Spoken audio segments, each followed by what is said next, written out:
Hello and welcome to the SuccessionFit podcast. I am your host, Tom Hine. I'm very excited to introduce today's guest, Dr. Marien Zanyk. Marien is the CEO and founder of Zanyk Health and Fitness Equipment in Glastonbury, Connecticut. She holds a PhD in clinical pathology and is a published biomedical scientist with degrees in genetics and orthopedic physical therapy. Marien is going to talk to us about the products she has developed, what motivates her, and we will discuss my company's wealth process. So welcome, Marien. Hi, Tom. It's a pleasure to be here with you. It's great to see you again. We had lunch a few weeks ago, Marien and I, and we probably took over half the time of all the waiters at the seafood restaurant. We got so busy talking about ideas that we both lost track of time. They know us both there, don't they? They know us very well. So we had a blast. So for the audience, as I reference, there may be some points I make when I say, oh, we talked about that at lunch, but we're going to follow up on that. So some of the more fascinating things that she's done, I'd like to know more as a developer and a patent owner, what led to own and your other products. I'm always fascinated by innovation, the aha moment.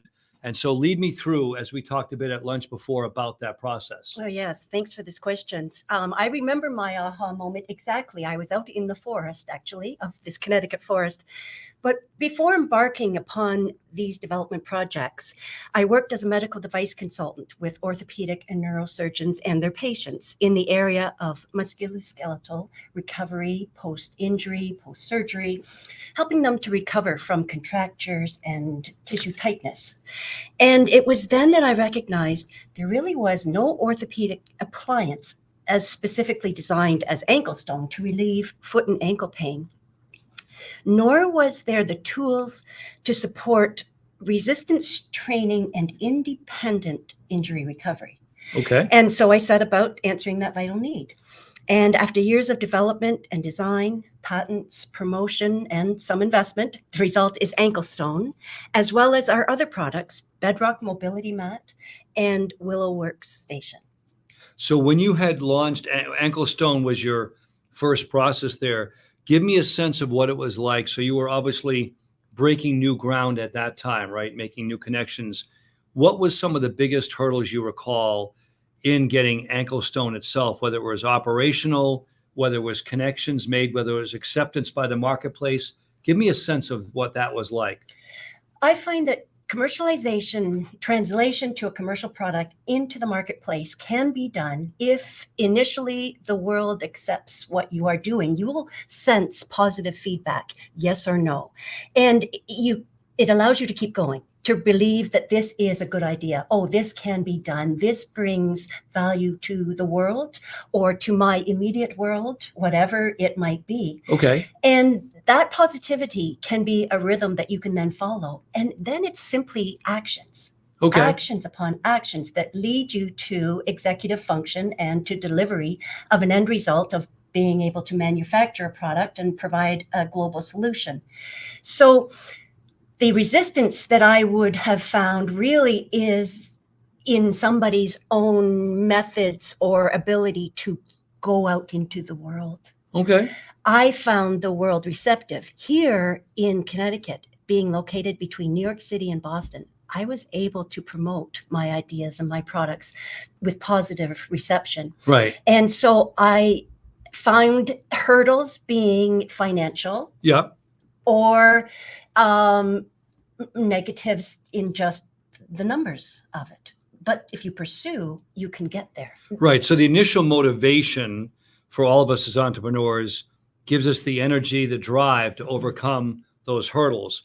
And so are all your products now have the registered trademark? And what's the status toward the commercialization of the other products? Because we all need that initial success. Yes. Then sometimes you have a bit of a lull when you're like, I got there. Now what's my next step? Yes, it's a good way to put it is that you achieve levels. You rise up to the next level, starting with something as simple as getting the idea, believing in it, building it, trusting in it, patenting it. That is not as difficult as people think. But you have to have a good patent attorney and people understand that world. Well, the first year as the provisional patent is $540. It allows you that first year to secure it. Okay. And then it also allows that testing point. Is this valuable? Okay. Do I have the money then to pursue to the next stage to get the non-provisional? And that's where it becomes serious, because you're investing in that. And I have done 3 patents. I have invested quite a fair bit in patent lawyers, but all well worth it. Right. And I suspect, as most entrepreneurs, once you've gone through the process once or twice, you've learned their lingo. Yes. I did this years ago with my balanced wealth process. And what's interesting is it changed a while. There was a time about a decade ago when you could have a lot more procedures and processes submitted to the PTO, Patent Trade Office. And then it changed where they wanted everything more medically based and facts based, which is good. It's great for your timing. It's good to have my IP assets, as they're proving valuable to the company. In fact, it has allowed us to step in with support of ConStep in Connecticut for manufacturing support. I have been meeting, and they'll be coming to see my entire procedure for production on Tuesday. Wow. So, and the other day I was communicating to the USPTO office, Patent Trademark Office, and pulling all of my claims to prepare them to legitimize before we could go forward. So having patents will certainly give you that solid edge of protection. Right. And so given that, how have you, other than the motivation, when you now approach a new goal, a new concept, and this proof of concept is critical, do you find yourself as an entrepreneur going back to your initial success and saying, hey, I got it right there, therefore I can get it again correctly? Or do you have a new set of doubts? Because obviously, as you're breaking new ground, the same doubts you have now aren't the same ones you might have had a year ago. Well, the nice thing about knowledge and confidence, they're both cumulative. Okay. So as you go, it keeps on getting better. And so I used that same strategy with, initially Willow Works was my first, and then Anklestone and Bedrock came along. But all 3 of those products, in establishing the same strategy of using our digitized age, our modern age, our social media, our YouTube's been phenomenal to get your message out, to develop what you need to on a budget. Which is actually excellent. And we had talked about this segue of what we do. We'll get to that moment about balanced wealth with our clients, but this idea of the digital age is tracking health and wellness. I know we talked about the Oura Ring here that I wear, that I learned about at a conference, and the idea to be able to take that small technology and improve my health without a big investment in time, because someone else already made that big investment. Yes. So it'll be able to roll out. So switching gears to health and wellness, what do you notice in the orthopedic market right now in terms of any unmet needs or concerns? Because you're out there connecting with people, with doctors, with practitioners. And I'm fascinated, of course, a lot of this, all your development happened well before COVID. I'm wondering if you're seeing anything different now, or it's a continuation of the same trends? Yeah, a continuation of the same, and now impacted more heavily because of COVID, in that people are looking for new devices, new ways to stay healthy lifelong, at home, with convenience, without expense, without traveling to the gym with heavy metal equipment, or having to spend perhaps as much as $45 a session with therapy. Wonderful. Sometimes you need it, but oftentimes you can improve between therapy sessions as well at home. So the trends are for more control into humanity's hands, and perhaps digitizing in virtual medicine back to just as your ring does. And feedback with us more in control and having the tools to have that independence. Right. So as one of the doctors at we're one of the places that I go to get tested every 6 months, in other words, to make sure that we fine-tune my vitals, he said, you want to be CEO of your own health. I love it. Don't you think so? So I think that's so important, because I think for our audience, what's important is, I know in the era that I grew up, the 1960s, 1970s, it was, and doctors obviously have always held a very high esteem in cultures around the world. It was go to the doctor, hopefully it's nothing severe, take their prescription, their methodology, work through it. And for many years that worked, but then there became an explosion, sadly, of this combination of maybe lack of diet and exercise, or people get busy, or, heart disease and cancer, and all these things come together. And all of a sudden, doctors themselves were faced with patients with comorbidities well before COVID hit. And now they're juggling as my 90-year-old mom tells me sometimes, she will joke and say, I want to make sure one doctor has to know the medicines I'm on so the other doctor doesn't get confused if they prescribe something that might counter it. Mm-hmm. So when you have all that going on, my mom's era and my era was not the idea of, oh, I better be in charge of all this. It was, let's go to a doctor. And again, this does not in any way demean the great work that physicians do. I'm simply saying, as you pointed out, we're hearing more and more is take control of your own health with the input of intelligent people with good resources, but don't feel like you have to delegate it when we have more things available like ankle stone Right. to ourselves, Right. correct? Yeah, that's the beauty of having the tools. Do you find that physicians were accepting of ankle stone's concept, knowing, or let's say physicians, practitioners, et cetera, knowing that in theory, while it may be great for the patient, it does kind of cut them out of the loop, maybe not anything critical, but did you find anybody being defensive about that? I do not have a lot of competition in that way. It seems it can implement into the practices that they are already using and augment the recovery. It's known that stretching can alter the viscoelastic properties of muscle tendon units, which improves their stretch tolerance. So a physician, any scientist would employ a beneficial tool to augment that. So if I think of the process and I think of the chiropractor that I go into town, who's amazing, at some point I want to have him on, but I think of this idea of creating, obviously everyone has a different budget, not everyone has all the resources, but it's almost like creating your own little team of specialists. So you said if someone had a surgery or they're rehabbing from an injury, they have a team, which is their orthopedic surgeon, let's say, and they got physical therapy, and then somewhere in there, ankle stone, can fit in to help them. Do you find that the people now that you're empowering with this device, meaning let them take charge, what's some of the feedback that you've either received or heard about where people feel like you've empowered them to do more in their own time rather than waiting for that therapist appointment? Right.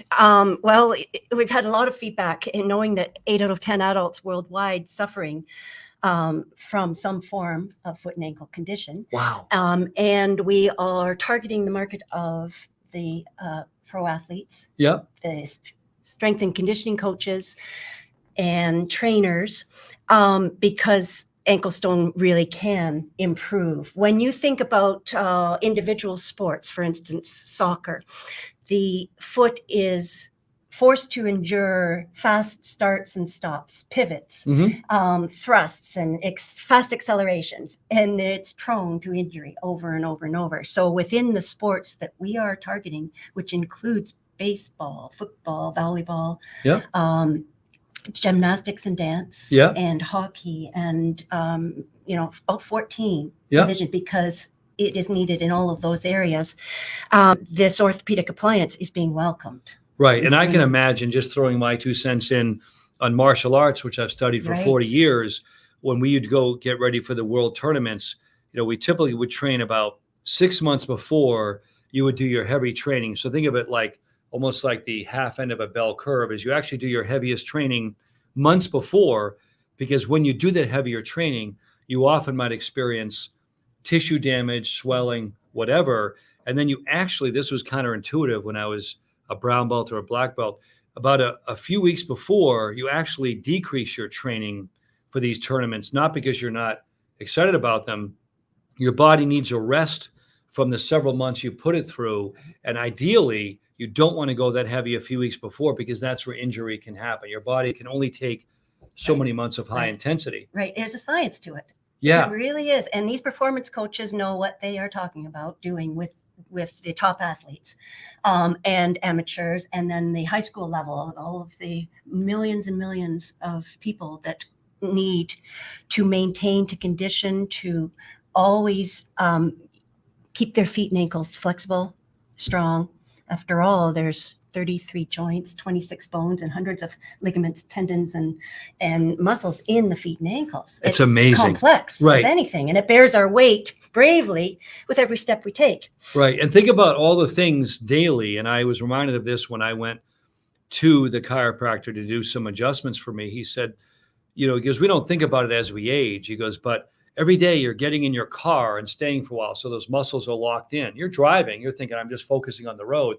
Then you're getting up, then you're walking around, then you're sitting down for a meeting, then you're getting up. He said, we, meaning we as a culture, we don't realize what we're asking our bodies to do. And for many years, and I joke, the younger people in the room, right? You don't think about it. You're like, I do it. But at some point it hits one day, whether it's a muscle pull or whatever, you go, oh, I feel that. Well, we never worried about it before because it never happened before. Yeah. And I went through this personally with COVID, where I'd have someone work on me, make some adjustments. And I felt like I got a PhD class in strengthening and exercise and muscle conditioning because I had always just stretched out and trained. I never had to think about it. And then I got this amazing education from all these great people. So with all that knowledge, I just want to segue. We had spent some time talking at lunch about my balanced wealth process, Yes. how I'm trying to integrate financial planning and health and wellness. So I wanted your thoughts to share with the audience, just conceptually, and for the people to listen to know that for many years, I've focused the firm, and my clients on just building wealth, saving taxes, all the good things that financial planners do. But the challenge has been, as my clients have aged and sadly pass on, sometimes before life expectancy, it dawned on me that making them more money or saving them more taxes is nice, but helping them with their health and wellness could actually be a better payoff, if you will. And I just want to know your thoughts because you give me some great feedback so far on the scorecard. Oh, yeah. Hearing about your program right away, I was excited to hear what you can offer your clientele. It makes such sense to be successful in life, but then not being focused on still the stress that may be in your life or the diet that you have gotten used to all of your life and perhaps really should change. And the sleep habits have never been quite right. And what is going on, perhaps, as well as the exercise element, bringing all of those, integrating those together as you are into that wealth portfolio is the ideal time in life. There's many ideal times in life, but that is a milestone that makes absolute sense. To have the wealth of life's attributes too. Right. Because now you can afford it. Right. And that's one of the themes that we have is oftentimes my own physician in town, I share with you, when I went to him for a checkup and ran the idea by him, he said, I think it's going to be very empowering. He goes, because I have patients to this day that literally work themselves to an early grave. They could be, it could be physical labor, it could be intellectual labor, whatever it is. He's saying, we don't want our patients to work so hard that they end up having the last part of their life is spent with extreme health care. So one of the themes of balanced wealth is I want my clients to take back and be CEO of their own health, and we would guide them. Now, we basically tell them that ultimately their own physicians, all the medical people with the proper licenses are going to guide them. But we felt like the scorecard is a great way to start. It gets the client thinking, what is important to me? And one example is, one person gave me a great quote. They said, what good is having a 7-figure portfolio if you're 6 feet under? Yes. Right? Doesn't help. So a fancy funeral? Right. Fancy funeral. Right. So in the end, I want the audience to know that through all these innovations, whether it's Aura Ring, Ankle Stone, Balanced Wealth, all these are tools designed to help people empower themselves, again, under the right direction, of a doctor or a therapist, to use those tools. And with the advent of the phone and tracking this, there's so much more available that people don't know about, that I didn't know about even before I attended some of these conferences, that we want people to be aware of it. So what are your thoughts, since COVID, what do you think might happen? I kind of want to do some big picture thinking.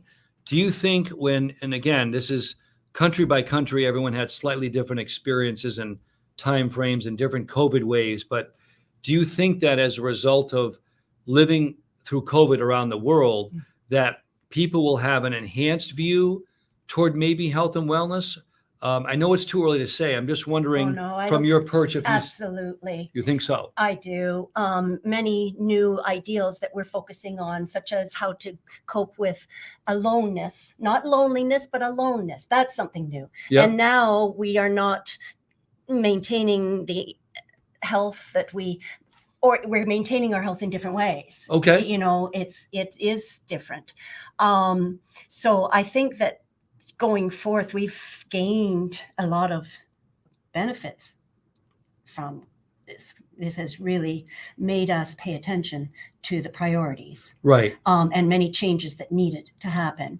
And so I think you're right on the path, especially post-COVID, to offer such security in knowledge. You're doing the research in your programs, in your offerings. Right. And then also to speak to the intimacy that you have in the relationship with your clientele. Right. You know them, they know you, you followed finances all along. So that's an intimate exchange. Right. So your research is so valuable to them because the trust is already there and the need is there post-COVID to right. be able to focus in different ways and say, flush out all of this excess and focus on somebody I trust who is doing this research and offering 5 of the top, 10 of the top best solutions that are conducive to me in this stage of my life, in this level of life. Right. So I find your platform extremely valuable, more so than ever post-COVID. Great. Well, thank you. And I think for us, just like you build, bonds with the people you work with and you're delivering solutions, we really want people to feel like the odds of them having more ability to move forward in life actually increased after COVID. A lot of times we say, the yin and yang of may you live in interesting times. But I think the theme I know has been for our clients that as difficult as COVID has been, and it certainly has been on everyone, you want to come out almost like a slingshot effect and say, look at the innovation that's happening. Look at the things, the people that connected that normally wouldn't have connected through COVID. I can only imagine. And my bet is, at least on the investment side, in the next few years, there'll be a lot more startups that have happened because of COVID. Connections, we've all heard about these random connections. And I just point this out because we all talk about whether it's in innovation, entrepreneurship, things like that. My former roommate from UConn, who we're still connected with online, even though I started martial arts in the Okinawan style when I was 14 or 15, I stopped it for many years. I got to college, University of Connecticut, and I often go back to this one random event. Someone had put a poster in the dormitory when I was a freshman at University of Connecticut announcing that the karate club was going to be open for fall students to sign up. And I, like most fall college kids, I'm busy with classes and socialization and all that. And he was the one that said, no, we're going to go to this karate class. He actually dragged me to it. Now, nice. Looking back, I laugh because I was addicted to it. Meet people like that. And so there's a shout out to Jerry O'Neill. Mm-hmm. Jerry was the one that said, and after about a week or two, I'm like, oh my gosh, I'm hooked. Mm-hmm. At the end of that semester, he didn't re-up. I'm like, you got to, right? I'm like, I want you to come back next semester. He's like, no. And I'm the one. Yeah. So, and this is interesting. I also heard a great story from one of the Japanese masters years ago when he was alive. This is amazing. So you're being lectured to by this very kind man who was an 8th degree black belt. He started karate in the 1920s in Japan. And his first story was he actually went because many people might know in Japan with martial arts, Kendo sword fighting is a very important one because it's carried through generations of families. Sumo wrestling and Kendo. He actually thought he was going to a Kendo class. He got the time wrong at the gym so he shows up. It's not Kendo, it's martial arts. Fast forward, he becomes one of the greatest masters, Japan ever had in martial arts. Yeah. And he told us one of his first classes, they would put him in the corner because he was alone as a white belt. Everybody else was advanced. And he'd have to face the corner and practice these reverse punches. And we're laughing because he's now 65 years old telling us the story. He's had a wealth of information, a great legacy. So it's hard for us to remember or see him as a white belt. Right. But he actually said, I got the time to the class wrong, and I thought I was going to Kendo class. Wow. So we know how these things can happen, yeah, right? It's a little rhythm of magic. Rhythm of magic. And I think that's what's happening in COVID. So a couple of things. Do you think doctors in general would be supportive of a process like Balanced Wealth where, we're not trying to take over their turf? I've always said to the people I've talked to is, you're the experts. One term, one doctor shared with me, the term is medical advocate. You can be a medical advocate or medical educator for people. You're not practicing medicine. You're not dispensing advice. You're simply being a guidepost and a scorecard so that they can track their progress. And I'm wondering, again, being an outsider to this process so I far. think they'd welcome the referral.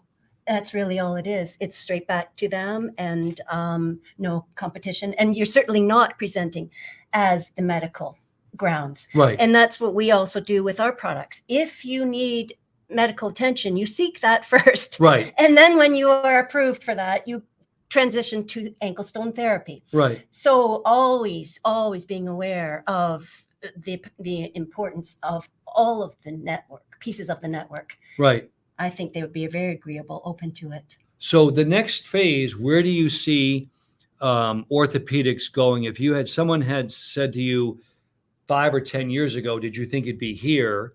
That's part A. And then looking forward with all the science and all, I'm wondering what the next 5 or 10 years might bring in orthopedics. So bring me back. If someone had said 7 or 8 years ago, you'd be here today talking about this. Would you have dreamed it? Was it possible? Yeah, I think that the direction that orthopedics is going, it supports the direction that Zany's health and fitness is going. Yeah.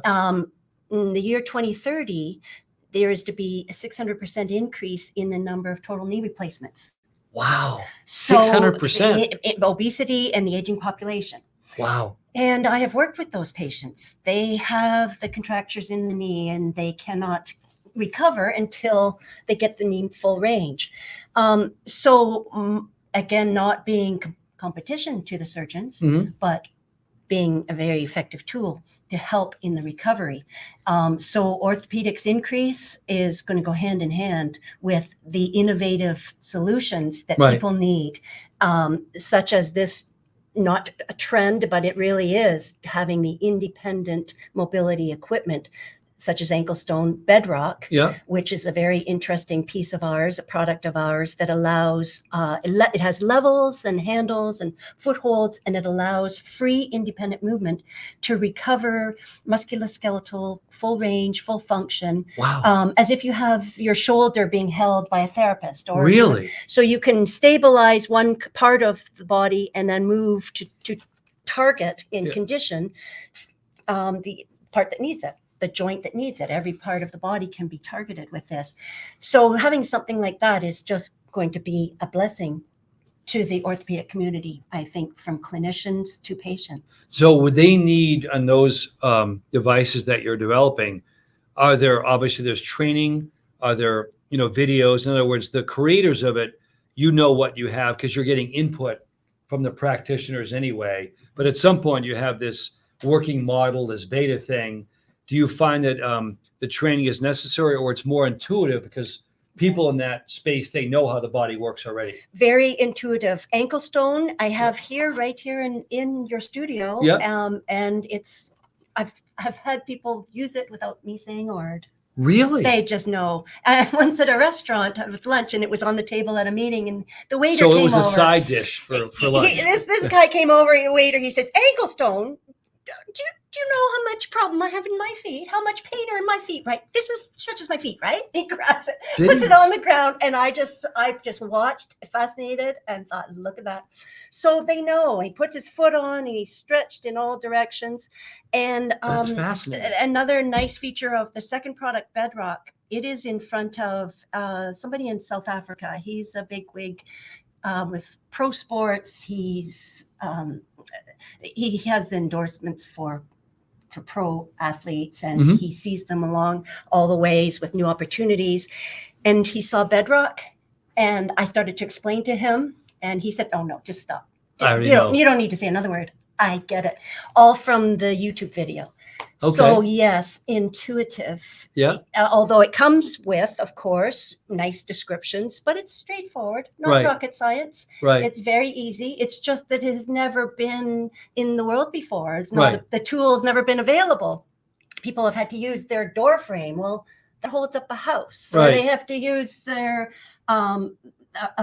some kind of or object, a couch where you're lying down, a tennis ball, or a water bottle that explodes in the office, and a slant board can be effective for Achilles tendon stretch, but it's unidirectional. That's all. You can only go into that position, and then that's it. It doesn't move all the way through your range, so it's not very effective. Or a night splint that people end up ripping off in the night, throwing across the room. Oh, right. So all these So- innovations then, I'm fascinated by it too. They're going to come a point where somebody probably has, I think they call it in the drug world off-label. Somebody will have one of your devices one day and actually use it, even though it might have been unintended for some other therapy. They'll figure out that it works for that too. That's what's happening. Isn't that fast? Yeah, Yeah. that's fascinating. When I was fairly recently, I flew out to Miami. I was invited to meet with the NBA performance coach, Hex Fasihi, with Orlando Magic. Yeah. And we were working with him as well as Tremont Waters, NBA player. And very quickly we were devising new functions for it. Really? One of the best were a hamstring stretch, but with your foot on ankle stone, because it elevates it, puts it into an Achilles tendon stretch, first of all, and now do your hamstring stretch. And all of these people were lining up to use it and saying, oh, that's the best stretch I've ever had. Yeah. So it's not just foot, it's gone to knee, hip, back. And Bedrock is just revealing itself. Wow. Whether if you want to see, there are some YouTube videos, Bedrock for Health or Bedrock Introduced, and BEDROK. Okay. And we have a couple of YouTube channels. And so people are understanding it very intuitively, and it makes my job easy. Right. Well, it's always, when you have the NFL athletes or the NBA or these athletes adopt it, I found when I went through my health regimen and some of the things that were explained to me that they were using for me, said, oh yeah, NFL players have already used this before. So that's exciting. When I see it, I go to myself, wow, obviously the athletes have such competition, whether it's Olympics or whether it's, professional sports. Every day they have to be, quote, on their game, unless it's an off day. Yeah. And they, quote, I'll put it in quotes, but they can't afford to have as much downtime and injury. Not only is it psychological for them, but it's contractual too, right? They're paid to play. So the last thing I thought we would kind of wrap up in this thought is, let's take about 2 minutes and we talked about where orthopedics has been. Give me a sense of where you think under other, just, sort of spitballing, as they say, whether some other innovations, if you had to throw a dart and say, hey, 5 years from now, I think there'll be more innovations in the area of X, Y, Z. And I'll kind of tie that into where I think balanced wealth might be going, culturally. I would like to hope that people would do a transition toward the outdoors. My mind goes through all the spectrum of the Peloton bikes and the Nordic tracks and all of the equipment and the digital feedback, which is becoming very convenient for us. Yeah. And it's quite doable. But, as the evolution of my products came from the Connecticut forest or just from nature out there, I would hope that people discover how to go outdoors to stay healthy for free. I mean, you just see a rock and you can bend over and do some push-ups on that without being all the way down on the ground, which might hurt, but you can adapt. Right. Or grab a tree limb or something like that, or the weather that is phenomenal for us, or even when it's lousy out, cold, bundle up and get out there. There's not many days that I don't go running in the forest through the winter. Right. I simply adapt. I had some wrist warmers on my ankles the other day so they wouldn't be injured by the ice. Right. But I adapt in that way. And I wish people will probably be inspired more so as we turn to new, simple, yet innovative strategies. Right. And combining nature. And I would say, so basically some of the takeaways we talked about, and balanced wealth, by the way, I think about this analogy. I've always told my clients, years ago, I started saying this, they would ask me, what are my biggest risks in retirement? And I know I did this at least 10, 15 years ago. I used to say, what I'm going to tell you, first of all, I'd ask them to guess what they think the biggest risks were. Nobody ever came up with health, right? Your health. And I would say, no matter, I've seen clients with $15 million net worth spend tons of money. Mm-hmm. I've seen clients with modest net worth spend tons of money. So bottom line is their biggest risk for most people as they go into the retirement years, I'll say generally, not for everyone, but generally, is not about the money they've saved.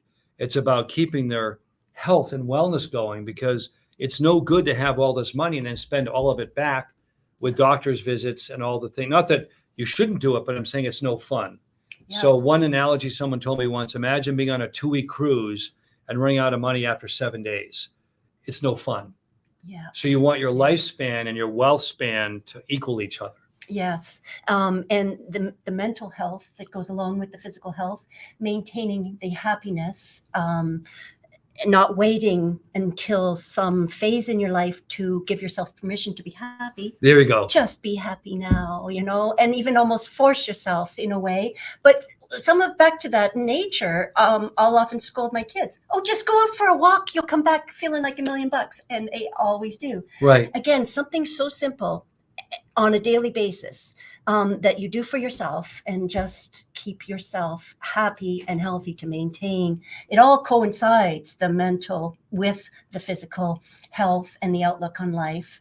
I heard recently that people that are talkative out in society, when they go and buy their bird seed, go to the liquor store, whatever they're doing, and they tend to live longer. And I thought to myself, oh, that's good, because my kids scold me, say, oh my gosh, but I'm having fun out there. I'm talking to these, it's my only social outlook anymore. Right. Well, here's an important takeaway too. My own I'm sister had done research recently.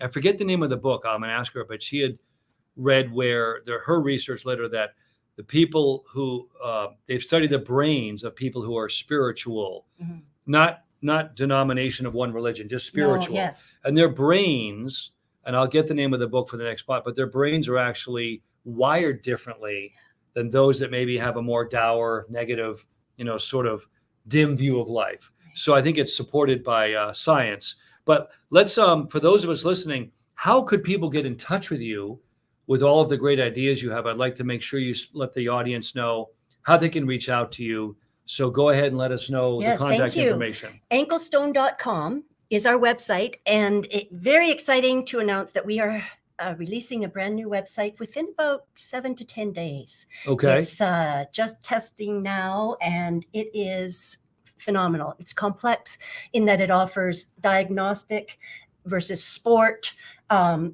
differentiations to be able to buy Anklestone with your specific need in mind. Can you spell it for them though? Yes, Anklestone, ANKLESTONE.com. Perfect. Yes, I can also be reached at mzanyk@zannys.com.